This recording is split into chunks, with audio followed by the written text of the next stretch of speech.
자, 이 아버지 유언에서는 이 유언으로서 효력을 안타깝게도 인정을 받지 못했습니다. 자, 왜 그랬을까요? 법을 한번 볼게요.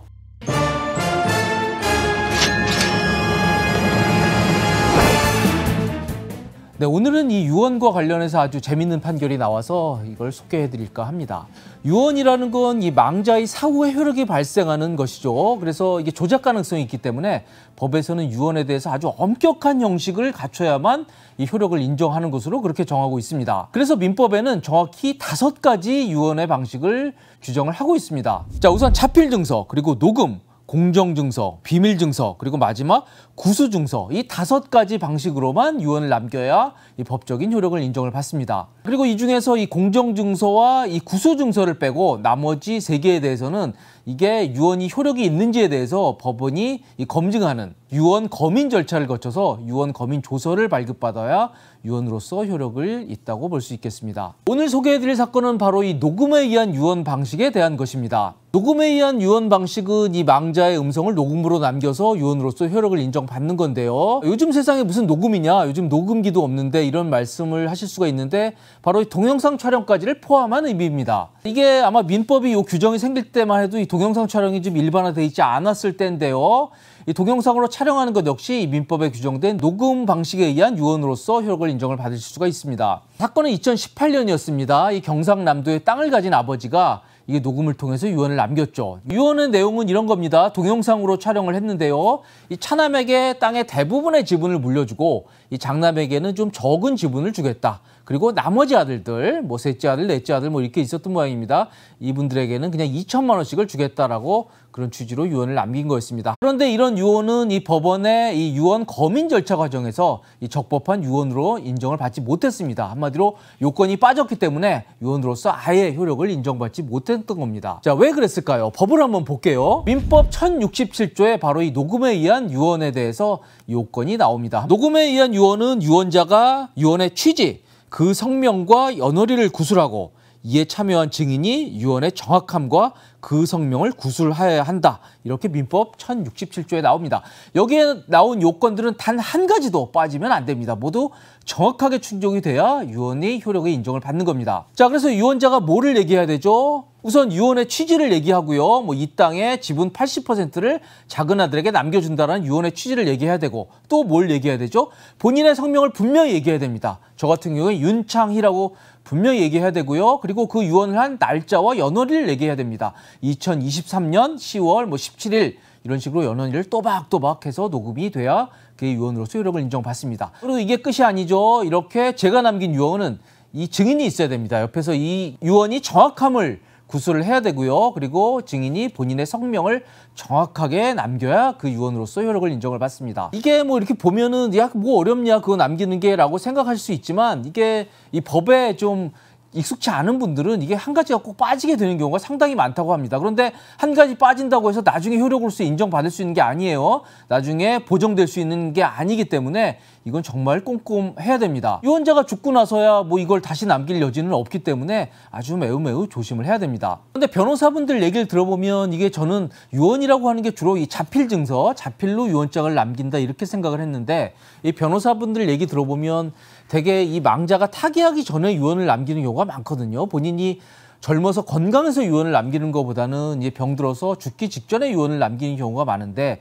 그럴 경우에 본인이 이게 글씨를 쓸 기력조차 없는 경우가 많다고 합니다. 그래서 이 자필증서 작성이 어려울 경우에 이 녹음 방식의 유언을 많이 남긴다고 하는데 그때 법에 정한 요건을 반드시 모두 충족하는 방식으로 구술이 돼야 유언으로서 효력이 있다 이런 말씀입니다. 그런데 여기서 또 문제가 되는 게 이런 겁니다. 이게 너무 노쇠한 분이 유언을 남길 경우에 이걸 녹음을 할 때 이런 내용들을 좀 외워서 암기해서 그냥 남기는 것도 쉽지가 않아요. 그러면 어떻게 하죠? 되게 증인이 옆에 있다가 이 대화 방식으로 녹음을 하는 경우가 많습니다. 그래서 아까 제가 법을 보여드리면서 설명드린 그런 핵심적인 내용들을 이게 대화 방식으로 녹음하는 것도 유효하냐 이런 질문이 굉장히 많다고 합니다. 그리고 실제로 그렇게 녹음을 하는 분들이 많다고 하는데 제가 변호사분들한테 한번 물어봤습니다. 이런 방식도 유효하냐 물어봤더니 굉장히 조심을 해야 된다고 합니다. 변호사들 얘기는 기본적으로 이겁니다. 대화 방식에 의해서 핵심적인 얘기들을 얘기하는 것은 한마디로 이 유언으로서 효력을 인정받지 못할 가능성이 매우 크다.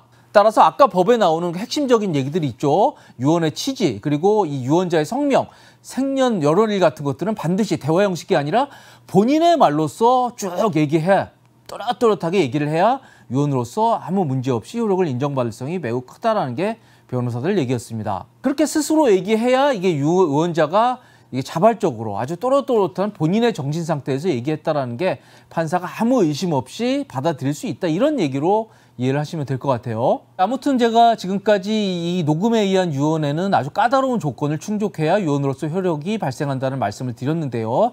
다시 오늘 처음 사건으로 한번 돌아가 보도록 하겠습니다. 자, 경남에서 그 차남에게 땅의 지분의 대부분을 물려주려고 했던 아버지 유언에 대한 얘기입니다. 이 아버지 유언에서는 이 유언으로서 효력을 안타깝게도 인정을 받지 못했습니다. 구체적으로 무엇이 흠결되어 있는지는 잘 나오지 않습니다만 아마 제가 설명드린 어떤 핵심적인 부분이 빠져 있던 것으로 보입니다. 혹은 이게 핵심적인 내용이 있다 하더라도 이게 본인의 말로 얘기하지 않고 뭐 아마 대화 형식으로 얘기해서 판사에 의해서 흠결이 있는 것으로 이렇게 지적받았을 가능성도 있어요. 아무튼 유언으로서 효력을 인정받지 못했기 때문에 이 유언은 아버지가 돌아가셔서 다시 남길 수 없잖아요. 그래서 이 유언은 무효가 됩니다. 그러면 어떻게 되죠? 민법의 법적 상속 규정에 따라서 그냥 상속이 되죠. 그래서 아버지는 차남에게 땅을 몰아주는 게 아버지의 뜻이었지만 이대로 되지 않고 아마 장남, 차남 그리고 나머지 아들들에게 동일한 지분으로 상속이 됐던 그런 사건으로 규결이 됐던 겁니다. 자, 차남은 반발을 했습니다. 그래서 차남은 소송을 냈는데요. 뭐 유언에 대해서는 법원이 인정을 안 해줬기 때문에 여기에 대해서는 다툴 방법이 없고요. 차남은 소송에서 이렇게 주장을 했습니다. 비록 유언으로서의 효력은 없지만 사인 증여로서는 효력이 있다, 이렇게 주장을 한 겁니다. 자, 여기서 사인 증여라는 법 개념에 대해서 좀 더 공부를 해야 될 것 같습니다. 자, 두 가지 개념을 좀 헷갈리실 수가 있는데요. 유증과 사인 증여를 좀 구별할 필요가 있습니다. 자, 상당히 비슷해 보이지만 법적으로는 좀 다른데요. 유증은 저 그래픽에 나오는 저런 개념입니다. 유언으로서 하는 증여입니다. 한마디로 이 유언자의 이 유언이라고 하는 행위가 핵심인 그런 개념입니다. 그래서 유언을 남겨야 됩니다. 내가 죽으면 누구누구에게 재산을 준다. 따라서 이거는 뭐 가족뿐만 아니라 제3자에게 유증을 하는 것도 가능하죠. 아무튼 유증에서는 이 유언자의 유언 행위가 핵심입니다. 그런데 이 경남 사건에서는 유증으로 주장할 수 있을까요? 당연히 안 되죠. 왜냐하면 유언으로서 효력을 인정받지 못했기 때문에 이건 유증도 안 되는 겁니다. 유언 자체가 효력이 없기 때문에 그렇습니다. 그래서 이 차남의 경우에는 유증이 아니라 바로 이 사인 증여를 주장을 한 것입니다. 사인 증여라는 건 이게 증여를 한 사람이 돌아가셔야 효력이 발생하는 것은 유증과 같지만 이거는 유언으로서의 효력을 발생하는 게 아니라 이 사인 증여 계약으로기 때문에 효력이 있는 그런 개념입니다. 우리가 뭐 살아있을 경우에 증여하잖아요. 증여라는 게 증여 계약을 통해서 맺어지는 건데요. 이 사인 증여는 이 증여자가 죽음으로써 그제서야 효력을 발생하는 그런 특수한 형태의 증여 계약이다, 이렇게 보시면 되겠습니다. 그런데 증여 계약도 계약이죠. 계약이라고 하는 건 핵심적인 요소가 있습니다. 계약은 이 요식행위가 아니기 때문에 뭐 특별한 형식이 필요 없습니다만 이게 청약과 응낙이라고 하는 이 두 가지 의사가 합치돼야만 효력을 발생하는 그런 개념이라고 볼 수가 있죠. 그래서 이 차남은 바로 이 사인 증여라고 하는 것을 주장을 했습니다. 자, 여기에 대해서 법원은 어떻게 판단을 했을까요? 2심에서는 이 사인 증여라는 게 한때 받아들여졌습니다만 결국 대법원에 가서는 이게 사인 증여라는 게 인정이 되지 않았습니다. 대법원은 왜 부인을 했을까요? 대법원은 이런 취지로 얘기를 했습니다. 이 사인 증여라고 하는 것은 한마디로 계약이다. 계약은 뭐 특별한 형식이나 뭐 어떤 요건이 필요한 것은 아니지만 계약의 본질적인 요소, 즉 재산을 주고받는다는 이 청약과 응낙이라고 하는 두 가지 의사가 합치돼야만 성립하는 계약이다. 따라서 이 경우에는 계약이 성립되지 않는다라고 그렇게 판시를 한 겁니다. 왜 이게 계약이 안 되느냐? 녹음을 들어보면 아버지가 이 땅의 지분의 대부분을 주겠다는 내용은 있지만 이걸 받아들이는, 즉 응낙자, 차남이 이걸 수용한다는 그런 말은 없는 겁니다. 따라서 이거는 이 녹음만으로는 이 사전 증여를 인정할 수 없다, 이렇게 대법원은 판결을 한 겁니다. 부모님이 타계하시기 전에 유언을 남기고 이 재산 분할에 대해서 남기고 돌아가시는 경우가 많습니다. 그런데 이게 유언이 유효하게 적법하게 효력을 인정받기 위해서는 여러분 요건이 어떻습니까?